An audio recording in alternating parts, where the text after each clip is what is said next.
right, in trying to explain prosocial behavior, one area that's gotten, where some work has been done is within the evolutionary perspective on prosocial behavior. And remember, prosocial is that helping type of behavior. Why would we bother to help other people? Within the evolutionary perspective, there is the idea that prosocial behaviors help our groups survive. Your community, your family, your neighborhood, they will do better overall if we are helpful towards each other. It helps us. And so within this perspective, we have various terms, various ideas proposed that are relevant. And so one of them is social exchange or social exchange theory. Social exchange refers to the evolution of prosocial trading. You back and forth. You do something for me, I do something for you. That strengthens the group. All right, so doing things for each other is helpful. Sharing food is helpful. You share some food, then they share with you, and you don't starve. You don't all starve to death.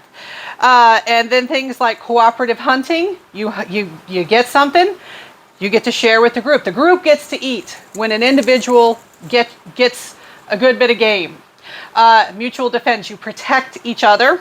And communal child care, which has kind of gotten lost in modern times, but a lot of older communities would thrive and function by everybody helping out with child care, everybody kind of watching out for each other's kids.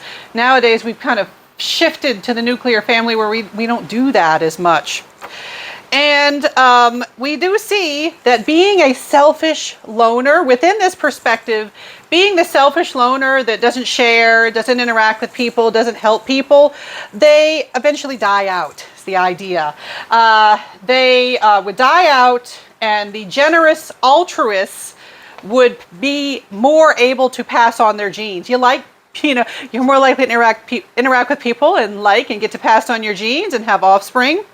And so the altruistic genes would dominate the gene pool. They would get passed down. So, very, very closely tied to other things you see within an evolutionary explanation of behavior.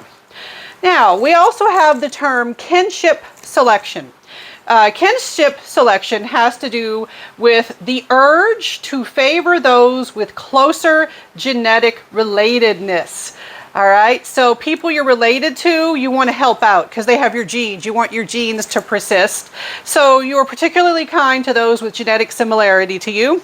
And a related term is inclusive fitness. Inclusive fitness has to do with the probability that our genetic heritage will be preserved in our relatives' offspring. All right, so you care about those people that have your genes, and you want those genes to persist. So you're going to help them out. So your genes can survive. All right. Not everybody's a big fan of evolutionary perspectives within evolutionary psychology. I'll have some students be like, well, how do we know if this is true? It is a tricky element with the evolutionary perspective. Without a time machine to go back and document everything that happened, it is difficult to say for certain if this is indeed what's driving behavior. It's an idea, it's an explanation, it's a framework that can explain behaviors. And then we have the term reciprocal altruism. Reciprocal altruism, that refers to the expectation that our helpfulness will be reciprocated. Reciprocal means you get paid back, essentially. So your helpfulness will be returned in the future. So you help others, they will help you. It's kind of like karma. It comes back to you, and so that way it is going to benefit you. It's not completely selfless. All right.